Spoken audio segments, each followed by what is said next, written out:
सभी को नमस्कार। मैंने आज फिर से एक हिंदी नॉलेज शो का एक वीडियो देखा। ये मैंने पहले देखा हुआ है और मैंने सोचा कि मैं इसके ऊपर रिएक्शन दूँ। एक्चुअली देश प्रेम कहिए या किसी का भी प्रेम कहिए, उसमें बह के अच्छे एनालिसिस्ट का भी क्या हाल होता है, ये इस वीडियो में हम देखने जा रहे हैं। तो पहले वीडियो देख लेते हैं।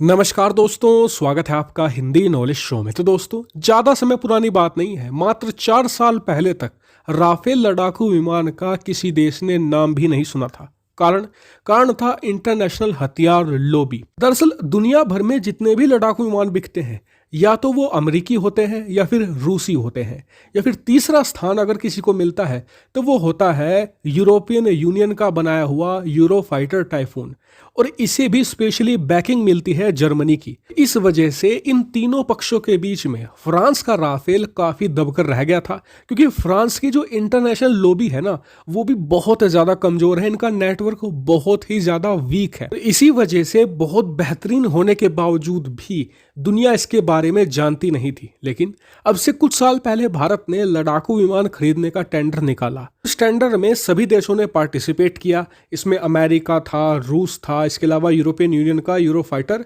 टाइफून था। एक से बढ़कर एक लड़ाकू विमान था। भारत ने पहले रूस को जितने भी लड़ाकू विमान थे वो देखे, इसके बाद हमने अमेरिकी लड़ाकू विमान देखे, इसके बाद यूरोफाइटर टाइफून देखा। उस समय खबर ऐसी आई कि जी भारतीय वायुसेना और सरकार दोनों कन्विंस है यूरोफाइटर टाइफून के लिए, क्योंकि ये हमारी सभी जरूरतों को पूरा करता है। लेकिन उसी बीच बिल्कुल लेट टाइम पर एंट्री हुई फ्रांस के राफेल की। भारत ने सोचा चलो एक बार देख लेते हैं राफेल को कि आखिरकार इसकी क्या कैपेबिलिटी है। जब भारत ने उसका ट्रायल लिया, जब देखा कि इसकी क्या कैपेबिलिटी है, तो सबकी आंखें खुली रह गई। भारतीय वायुसेना के अफसर भी सोच में पड़ गए कि ये हीरा कोयले की खदान में कहां पर छुपा हुआ था, दुनिया की नजर इस पर क्यों नहीं गई। ऐसे में जब भारत ने सभी लड़ाकू विमानों से इसे कंपेयर किया तो सबसे सर्वश्रेष्ठ निकला और भारत ने इसे खरीद भी लिया। फ्रांस ने भारत के इस फैसले को एक एहसान की तरह लिया। क्यों? क्योंकि उस समय जो राफेल बनाने वाली कंपनी है ना, दसोल्ट एविएशन, ये उस समय बैंकरप्सी की कगार पर पहुंच गई थी। लेकिन भारत के ऑर्डर देने के बाद इस कंपनी का दोबारा फिर से रिवाइवल हुआ। ना सिर्फ रिवाइवल हुआ, अब उसके बाद इसकी हाइप बननी शुरू हो गई कि दुनिया की निगाह भी इस पर पड़ी कि जी भारत जो दुनिया की चौथी सबसे बड़ी वायुसेना है, उसने एक नया और अनजान लड़ाकू विमान क्यों खरीद लिया। लेकिन जब उसकी कैपेबिलिटी दुनिया ने ध्यान से देखी तो सबकी आंखें फटी रह गई। उसके बाद तो इसके खरीदारों की लाइन लग गई। इजिप्ट ने कहा कि जी 24 तो पहले हमें दो। उसके बाद ग्रीस पहुंच गया, ग्रीस ने कहा कि जी 18 हमें दो। फ्रांस ने कहा कि जी अभी हमारे पास बहुत ज्यादा ऑर्डर है। तो ग्रीस ने कहा कि आपकी जो वायुसेना में राफेल है ना पुराने, वो ही दे दो हमें, लेकिन ये लड़ाकू विमान तो हम लेकर ही रहेंगे। इतना ही नहीं, अब हालत ये आ गई है, आप जानकर हैरान रह जाएंगे कि कल ही फ्रांस को 2 बहुत बड़े ऑर्डर मिले हैं। पहला दिया है यूएई ने। जी हाँ, यूएई अब 80 राफेल लड़ाकू विमान खरीदने वाला है। जी हाँ, ये बहुत बड़ा और मैसिव ऑर्डर है। इसकी टोटल कीमत 19 अरब डॉलर है। भारतीय रुपए में बताऊं तो 1,50,000 करोड़ रुपए की कीमत के वो राफेल खरीदने जा रहे हैं। इतना ही नहीं, जिस इजिप्ट ने 24 खरीदे थे ना राफेल, उसने अब नया ऑर्डर और प्लेस किया है 30 नए राफेल लड़ाकू विमान का। यानी कि इजिप्ट और यूएई के पास अब भारत से भी ज्यादा राफेल लड़ाकू विमान होंगे। लेकिन उससे भी खास बात यह है कि अब फ्रांस जो नए राफेल के ऑर्डर ले रहा है ना, वो F4 सीरीज के ले रहा है, जो राफेल का नया वर्जन है। जो भारत के पास है ये पुराना है, अब इससे भी नया वर्जन आ चुका है F4 के नाम से। और अगर भारत नए राफेल खरीदने के ऑर्डर फ्रांस को देता है तो हमें भी F4 सीरीज के नेक्स्ट जनरेशन राफेल मिलेंगे, जो एडवांस है पुराने वाले से। वहीं बात करें डिलीवरी की, तो आप सोच रहे होंगे कि जी डिलीवरी बहुत लेट हो जाएगी, क्योंकि 80 तो यूएई को देगा पहले फ्रांस, उसके बाद इजिप्ट को 30 देगा, तो फिर हमारे कब मिलेंगे। तो आपको चिंता करने की जरूरत नहीं है। ये बात फ्रांस भी जानता है कि जो आज ये नए नए ऑर्डर मिल रहे हैं ना फ्रांस को, ये भारत की वजह से मिल रहे हैं। अगर भारत 36 राफेल नहीं खरीदता, उसे ये नए ऑर्डर भी नहीं मिलने थे। ऐसे में इस बात को फ्रांस मानता है और इसके लिए वो भारत का एहसानमंद भी है।